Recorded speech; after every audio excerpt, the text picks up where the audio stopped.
La medicina en el mundo actual es uno de los campos más grandes y sobresalientes. Como tal, ha experimentado grandes cambios, ha tomado una gran evolución, dependiendo del país en que uno se encuentra, lógicamente, que permite tanto la prevención, tratamiento y cura de enfermedades, como también su proyecto a futuro.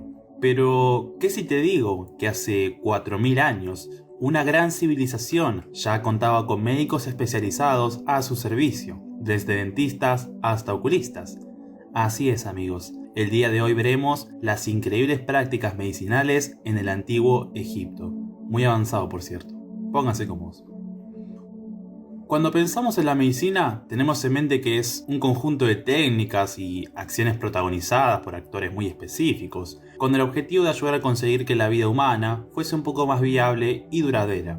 Pero la medicina es mucho más que eso, pues no solo en la antigüedad, sino también en muchos pueblos tradicionales, conserva una descripción o prácticas realmente distintas, ya que acumulan creencias y prácticas mágicas, donde los amuletos y oraciones a los dioses son una constante para sanar a un enfermo. En el seno de las brillantes sociedades de Mesopotamia y Egipto antiguas, la medicina siempre se revistió de innegable importancia entre las poblaciones. Sus orígenes se remontan a prácticas místicas y esotéricas, mezcladas con un poco de realidad e innovación médica.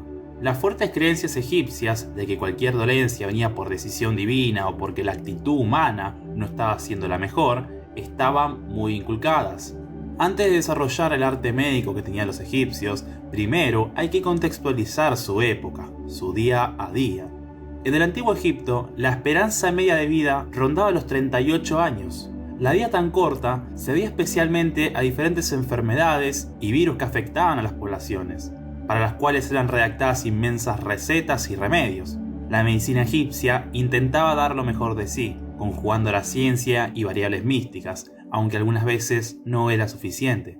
El arte de la cura tenía un carácter sagrado y mágico. Se creía entonces que las enfermedades eran graves puniciones enviadas por los dioses, por algún acto errado o inadecuado. Según las creencias, estos espíritus perturbaban el buen funcionamiento del organismo, bajando la inmunidad, teniendo que expulsarlos a través de rituales. Los egipcios hacían uso de una gran gama de hechizos y de un número interminable de amuletos sagrados. Por ejemplo, los sujedu se presentaban bajo la forma de lombrices y gusanos. Claramente la mayor parte de las dolencias estaba relacionada con infecciones parasitarias, que intimidaban mucho a los egipcios y afectaban sus creencias. Junto con la providencia divina y para acelerar la recuperación del enfermo, los preparados caseros a base de componentes de origen animal o vegetal eran una constante en la vida cotidiana egipcia. Ciertas recetas también incorporaban elementos y compuestos minerales.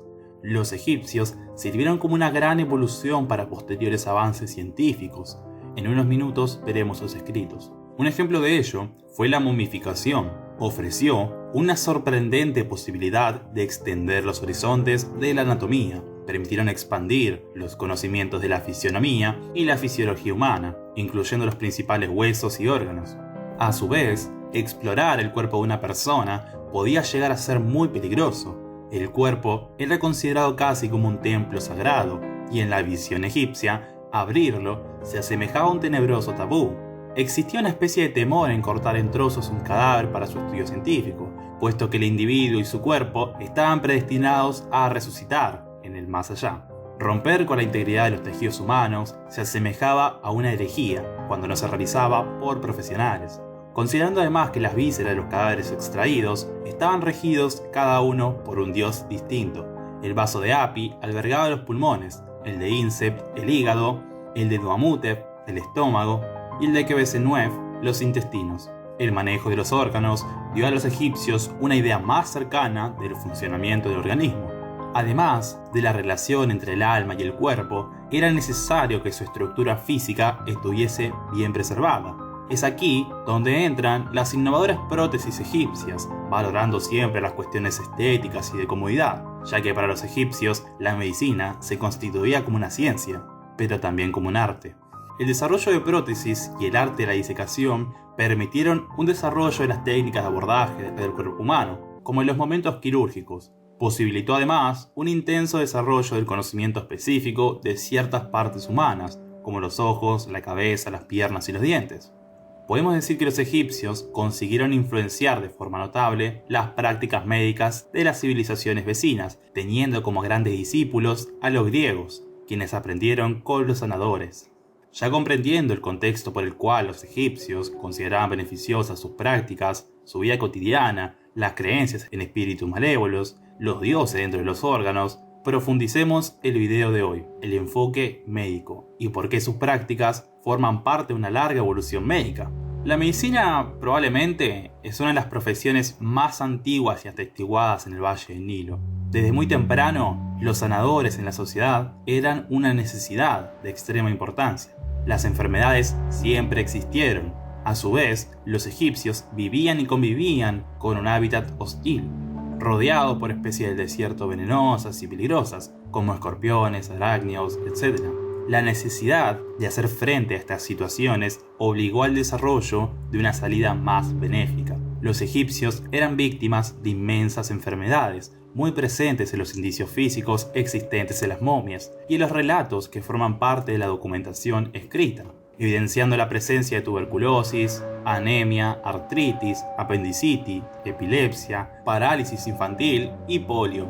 Enseguida se recurría a la ciencia, sin olvidar las invocaciones mágicas, a las cuales se añadían específicos hechizos y amuletos. Los principales centros médicos estuvieron siempre asociados a los templos y sus divinidades, en especial el de Anubis, el de Neith y el de Atumra, aunque siempre podemos encontrarlos situados en Memphis y Tebas. La cura estaba a cargo de 3 figuras de diferentes clases: los sacerdotes, los magos y los médicos. Los sacerdotes, instruidos por la Perhanc, trataban las enfermedades de connotaciones divinas. No existe la certeza de que estas instituciones como la Perhanc podrían haber sido solamente un lugar de aprendizaje y formación para los sacerdotes. Tampoco hay certeza de que existiesen verdaderas escuelas de medicina, siendo una de las posibilidades que los conocimientos fuesen transmitidos de padres a hijos. En la actualidad pasa en muchas ciudades, por ejemplo, de Pakistán. Luego encontramos a los magos. Eran los encargados del tratamiento de maldiciones y de combatir espíritus demoníacos, con exorcismo y encantamientos. Finalmente, los médicos. Están muy bien referenciados en los escritos griegos de Homero y de Heródoto, con abundantes pormenores de su actividad. Si uno se pone a investigar la lingüística egipcia desde los inicios del Imperio Antiguo, existen referencias hacia los jefes doctores o jefes de los secretos, aplicable a los médicos, y según algunos juicios académicos, igualmente a los sacerdotes, no olvidando a los siervos de Ka, responsables de la circuncisión, que era un ritual hecho a los jóvenes. Los egipcios eran muy ordenados, cada profesional trataba una sola enfermedad, habiendo una aparente especialización médica. Hay una cierta jerarquía dentro de la clase médica. Primero, los pertenecientes al palacio o templo, después los destinados a necrópolis, y los que acompañaban los labores en las obras monumentales del reino y las canteras, y en las sangrientas batallas e intervenciones militares en el extranjero. Si un paciente moría producto de las malas prácticas, se consideraba un homicidio, donde el médico debía pagar con su vida, pero en otros casos sería vista como la decisión final de los dioses, de retirar a aquella persona del mundo terrenal. El arte funerario nos demuestra muy bien cómo se ejercía el oficio médico. También en la documentación hay incesantes datos y descripciones de enfermedades. Lamentablemente, con la destrucción de la biblioteca de Alejandría, posiblemente mucha información médica valiosa ha desaparecido. Toda esta obra de arte de salvar vidas va de la mano con el dios Tot, Sekhmet e Imhotep. El dios Tot, que es el dios de la sabiduría, era muy venerado por la clase médica. Sekhmet, la diosa con cabeza de león, también los tutelaba y les concedía protección en su oficio. Pero de quien hablamos acá es de Imhotep, ya que es el dios de la medicina, un experto en el área y patrono de los médicos. En la actualidad, gran maestro de la arquitectura, ingeniería y magia, es el primer arquitecto reconocido en la historia. Su obra monumental fue la célebre pirámide escalonada de Saqqara, construida durante el mandato del faraón Zoser. La intensa observación y las artes curativas permitieron a los egipcios descubrir la existencia de los tendones y nervios, así como la red subcutánea de vasos sanguíneos. Esto dio origen a la teoría de la existencia de conductos que comunicaban con los orificios y extremidades del corazón. transportando fluidos esenciales, como la sangre, la bilis, el moco, la orina, el aire, los gases y demás. Los egipcios creían que el corazón se comunicaba a través de los vasos sanguíneos. Solo un profesional tenía la habilidad y capacidad de buscarlos, mediante una cuidada palpación con los dedos. Según las creencias, el corazón era el núcleo central del cuerpo, la residencia de la virtud y la sabiduría humana. Se constituía como la sede y fuente de la vida, el pensamiento, las emociones y la conciencia. Como en el corazón residía toda la inteligencia, era el único órgano que volvía al cuerpo después de la momificación. Los egipcios distinguieron la relación pulso-corazón y la doble circulación de la sangre. La alteración del flujo sanguíneo sería la causa de las fiebres y trastornos del pulso. Cuando examinaban al paciente, medían su pulso y mediante sus latidos cardíacos conseguían detectar si algo estaba bien o no.